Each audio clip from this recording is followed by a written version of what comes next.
दोस्तों Indian ocean में China के बढ़ते हुए कदम को देखते हुए अमेरिका के द्वारा भारत को कई सारे सेक्टर में मदद करने का बात कहा गया है। इवन दोस्तों अगर देखा जाए तो चाइना के इन्फ्लुएंस को काउंटर करने के लिए अमेरिका के द्वारा भारत को कई तरीके के हथियार दिया गया है और कई तरीके के और भी हथियारों को देने का बात रखा गया है। पर दोस्तों चाइना के जो एग्रेसिव रणनीति है उसे काउंटर करने के लिए भारत को बड़े और टेक्नोलॉजिकल एडवांस ऐसे हथियार चाहिए जो चाइना के पास भी नहीं है। और दोस्तों ऐसे हथियार अब अमेरिका के तरफ से भारत को देने के लिए हामी भर दिया गया है। दोस्तों मैं यहाँ पे सुपर कैरियर IAC-3 का बात कर रहा हूँ। आप सब लोगों को पता ही होगा कि पहला indigenous aircraft carrier INS Vikrant को इंडियन नेवी में शामिल करने के बाद अब दूसरे इंडिजीनियस एयरक्राफ्ट कैरियर को लेकर चर्चा हो रहा है जो संभावित INS विक्रांत के ही सिस्टर क्लास के एयरक्राफ्ट कैरियर हो। हालांकि इसका आकार INS विक्रांत से बड़ा हो सकता है। पर दोस्तों इस तरीके के एयरक्राफ्ट कैरियर के अलावा भारत को सुपर कैरियर मतलब बड़े आकार के एयरक्राफ्ट कैरियरों का भी आवश्यकता है ताकि इंडियन ओशन के अंदर चाइना के पैर को तोड़ने के साथ साथ साउथ चाइना सी के अंदर भी चाइना को दफन किया जा सके। और अमेरिका की तरफ से अब भारत को IAC-3 प्रोजेक्ट में मदद करने को लेके एक बहुत बड़ा भरोसा दिया गया है। बेसिकली दोस्तों ये भरोसा इलेक्ट्रोमैग्नेटिक एयरक्राफ्ट लॉन्चिंग सिस्टम और एडवांस अरेस्टिंग गियर को लेके है। अब दोस्तों इंडियन नेवी के भविष्य के एयरक्राफ्ट कैरियर को लेके हाल फिलहाल में कई सारे खबर आया है। आप सब लोगों को पता ही होगा कि पहला indigenous aircraft carrier Indian navy में शामिल होने के बाद कोची शिपयार्ड लिमिटेड मतलब इस एयरक्राफ्ट कैरियर को निर्माण करने वाला संस्था की तरफ से ये जानकारी दिया गया था कि अगर नेवी को जल्द से जल्द और एक एयरक्राफ्ट कैरियर चाहिए तो Kochi shipyard limited INS Vikrant के बेस पे या INS विक्रांत के डिजाइन पे और एक एयरक्राफ्ट कैरियर को 5 साल के अंदर बना के दे सकता है। और दोस्तों इसके बाद ही इंडियन नेवी के जो IAC-2 मतलब इंडिजीनियस एयरक्राफ्ट कैरियर 2 का कॉन्सेप्ट था उसमें कई तरीके के उथल फुथल आना शुरू हो गया। एक तरफ जहाँ पे इस कॉन्सेप्ट के अंतर्गत दूसरे एयरक्राफ्ट कैरियर को 65,000 टन भारी भरकम फ्लैट डेक एयरक्राफ्ट कैरियर के रूप में बनाया जाना था, तो वहीं पे अब बताया जा रहा है कि शायद इतने बड़े एयरक्राफ्ट कैरियर या नया डिजाइन के एयरक्राफ्ट कैरियर के तहत इसे आगे ना बढ़ाया जाए बल्कि इमरजेंसी कंडीशन और चाइना के एग्रेशन को देखते हुए INS विक्रांत के ही सिस्टर कैरियर के रूप में IAC-2 को निर्माण किया जाए जो कि शायद आकार में थोड़ा बड़ा हो सकता है। हालांकि दोस्तों अब ये फ्लैट डेक एयरक्राफ्ट कैरियर के जगह में स्की जंप से ही लैस होगा, लेकिन आकार में बड़ा होने के कारण ये और अतिरिक्त मात्रा में एयरक्राफ्टों को होल्ड कर सकेगा। पर दोस्तों इसके साथ साथ बड़े आकार के एयरक्राफ्ट कैरियर के जो सपना है उसे संपूर्ण रूप से तोड़ा नहीं गया। रिपोर्ट के मुताबिक 65,000 टन या उससे भारी भरकम एयरक्राफ्ट कैरियरों को बनाने का इरादा अभी भी इंडियन नेवी के पास है। और हाल ही में नेवी के चीफ एडमिरल R हरिकुमार के तरफ से यह भी जानकारी दिया गया है कि बड़े एयरक्राफ्ट कैरियर या फिर IAC-3 के स्टडी भी किया जा रहा है। मतलब किस तरीके से बड़े एयरक्राफ्ट कैरियरों को बनाया जा सकता है, इसे बनाने के लिए किस किस चीज का आवश्यकता है या इसे बनाना सही होगा या गलत होगा, ऐसे स्टडी अभी भी नेवी के द्वारा किया जा रहा है। दोस्तों यहाँ पे आप लोगों के जानकारी के लिए बता दूं कि 65,000 टन के जो एयरक्राफ्ट कैरियर को बनाने का इरादा रखा गया था वो असल में catapult assisted take off but arrested recovery मतलब काटोबार कॉन्फ़िगरेशन का होना था। और इसमें एयरक्राफ्टों को लॉन्च करने के लिए स्की जंप के जगह में नेक्स्ट जनरेशन के इलेक्ट्रोमैग्नेटिक एयरक्राफ्ट लॉन्चिंग सिस्टम और एयरक्राफ्टों को लैंड करवाने के लिए एडवांस अरेस्टिंग गियर सिस्टमों को भी लगाए जाने का बात कहा गया था। अब दोस्तों इलेक्ट्रोमैग्नेटिक एयरक्राफ्ट लॉन्चिंग सिस्टम और एडवांस अरेस्टिंग गियर सिस्टमों को अगर देखा जाए तो ये केवल मात्र अमेरिका के द्वारा ही डेवलप करना संभव हो पाया है। अमेरिकी कंपनी जनरल एटॉमिक की तरफ से इन सिस्टमों को असल में अपने 1 लाख टन भारी भरकम सुपर कैरियर मतलब न्यूक्लियर पावर 4 क्लास के एयरक्राफ्ट कैरियरों के लिए बनाया गया है। पर जनरल एटॉमिक की तरफ से यह भी दावा किया जाता है कि छोटे आकार के एयरक्राफ्ट कैरियरों के लिए भी उनके द्वारा छोटे इलेक्ट्रोमैग्नेटिक एयरक्राफ्ट लॉन्चिंग सिस्टम और एडवांस अरेस्टिंग गियर जैसे इक्विपमेंटों को तैयार किया जा रहा है जो इंडिया के ऐसे एयरक्राफ्ट कैरियरों में इस्तेमाल हो सकेगा। अब दोस्तों भारत के अंदर भी लोकली ऐसे सिस्टमों को डेवलप करने का तैयारी किया जा रहा है और रिपोर्ट के मुताबिक भारत के state own Bharat electronic limited फिलहाल अपने खुद के देसी इलेक्ट्रोमैग्नेटिक एयरक्राफ्ट लॉन्चिंग सिस्टम और एडवांस अरेस्टिंग गियरों का भी डेवलपमेंट कर रहा है ताकि इंडियन नेवी के फ्यूचर एयरक्राफ्ट कैरियरों के ऊपर इसका इस्तेमाल हो सके। पर दोस्तों भारत इलेक्ट्रॉनिक्स लिमिटेड के ये जो प्रोजेक्ट है ये इनिशियल स्टेज में है। मतलब भारत इलेक्ट्रॉनिक्स लिमिटेड को अभी भी कई सारी चीजों को सीखना पड़ेगा और कई सारे ट्रायल और एरर मेथड के बाद ही ये प्रोजेक्ट संपूर्ण हो सकेगा। मतलब दोस्तों इसके पीछे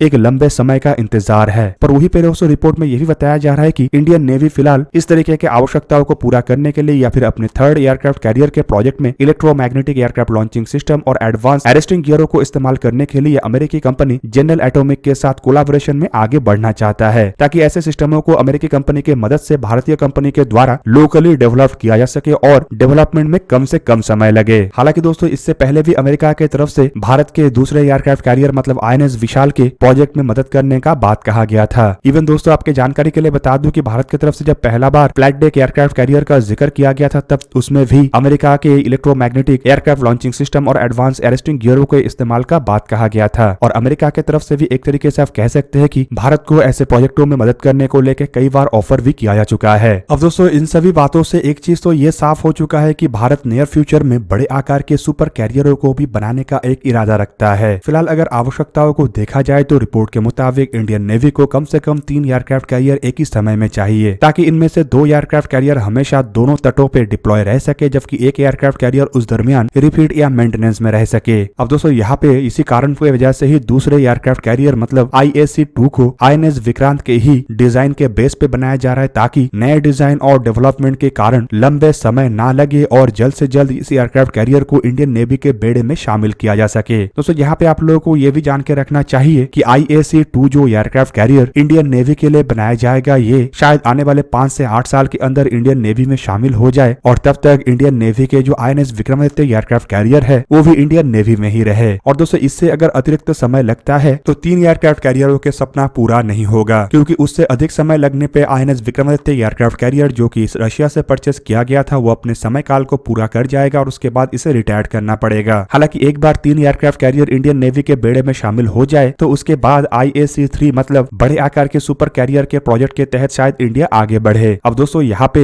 वैसे तो बताया जा रहा है कि 3 एयरक्राफ्ट कैरियर इंडियन नेवी की आवश्यकताओं को पूरा करने के लिए काफी होगा, लेकिन मेरा मानना यह है कि 3 एयरक्राफ्ट कैरियर चाइना के एग्रेशन को रोकने के लिए काफी नहीं होगा, क्योंकि इंडियन ओशन के अंदर चाइना अपने कब्जे को मजबूत करने के लिए भरपूर प्रयास कर रहा है और खाली अपने एयरक्राफ्ट कैरियरों को लेकर ही इंडियन ओशन के अंदर चाइना एंटर नहीं होना चाहता है, बल्कि इंडियन ओशन में कई सारे छोटे छोटे देश है उन्हें कर्ज के जाल में फांस के उनके जमीन को हथिया के वहां पे अपने बेसेस भी बनाना चाहता है। इंडियन ओशन के अंदर ऑलरेडी चाइना जिबूती में अपना बेस बना चुका है और ग्वादर को अपने कब्जे में ले चुका है। श्रीलंका के हम्बनटोटा पोर्ट को भी अपने कब्जे में ले चुका है, लेकिन भारत के रेजिस्टेंस के कारण इसे उस तरीके से मिलिट्रीली चाइना इस्तेमाल नहीं कर पा रहा है। लेकिन अगर कोई लड़ाई होता है तो चाइना इसे भी मिलिट्रीली इस्तेमाल कर सकता है। हालांकि दोस्तों इसके अलावा म्यांमार, बांग्लादेश और कंबोडिया जैसे देशों में भी चाइना अपने बेसेस बनाने का प्रयास चला रहा है। और दोस्तों ऐसे में अगर संपूर्ण इंडियन ओशन को सुरक्षित रखना है और चाइनीज नेवी के जहाजों से फ्री भी रखना है तो इंडियन नेवी को कम से कम 6 एयरक्राफ्ट कैरियरों का आवश्यकता है, ताकि 2 एयरक्राफ्ट कैरियर दोनों तटों में, 1 एयरक्राफ्ट कैरियर इंडिया के दक्षिणी क्षेत्र में, 1 एयरक्राफ्ट कैरियर इंडियन ओशन के डीप अंदर मतलब मध्य इंडियन ओशन में और 1 एयरक्राफ्ट कैरियर इंडियन ओशन के दक्षिणी क्षेत्र में रह सके। हालांकि 6ठा एयरक्राफ्ट कैरियर उस दरमियान रिपेयर, मेंटेनेंस या ओवरहॉलिंग के काम से गुजरेगा। हालांकि दोस्तों इसके अलावा अगर देखा जाए तो इंडियन नेवी को बड़े मात्रा में सबमरीन और न्यूक्लियर पावर्ड सबमरीनों का भी आवश्यकता है। हालांकि इन आवश्यकताओं को पूरा करने के लिए भी इंडिया काम कर रहा है, जिनमें प्रोजेक्ट 75I के अंतर्गत 6 डीजल इलेक्ट्रिक सबमरीनों को खरीदने के अलावा 12 इंडिजीनियस डीजल इलेक्ट्रिक सबमरीनों को निर्माण करना है। साथ ही साथ nuclear power ballistic missile submarine के रूप में 4 अरिहान क्लास के सबमरीनों के बाद 3 S5 क्लास के सबमरीन और 6 प्रोजेक्ट 75 अल्फा के अंतर्गत बनाए जाने वाले न्यूक्लियर पावर अटैक सबमरीन भी है। पर दोस्तों सबमरीनों के मामले में जहां पे भारत काफी हद तक आत्मनिर्भर हो चुका है और अपने ही अकेले के बलबूते पे इन सबमरीनों को जहां पे निर्माण करने जा रहा है, तो वहीं पे दूसरी तरफ एयरक्राफ्ट कैरियरों की कुछ एडवांस टेक्नोलॉजी है जिसके लिए भारत को अमेरिका जैसे देशों का मदद चाहिए। और दोस्तों अगर अमेरिका के तरफ से भारत को इलेक्ट्रोमैग्नेटिक एयरक्राफ्ट लॉन्चिंग सिस्टम और एडवांस एरेस्टिंग गियर को लेकर मदद करने का बात कहा गया है, तो दोस्तों ये भारत के सुपर कैरियर के जो सपना है उसे और आसान बनाएगा। दोस्तों आप लोगों को क्या लगता है कि अमेरिका के तरफ से अगर ऐसे चीजों में मदद किया जाता है तो भारत के ये एयरक्राफ्ट कैरियर कब तक बन के तैयार हो सकता है? कमेंट करके जरूर बताइए। दोस्तों आज का वीडियो यहीं पे ही करते हैं समाप्त। किसी और एक दिन किसी और एक वीडियो में मिलेंगे, तब तक के लिए जय हिंद, वंदे मातरम।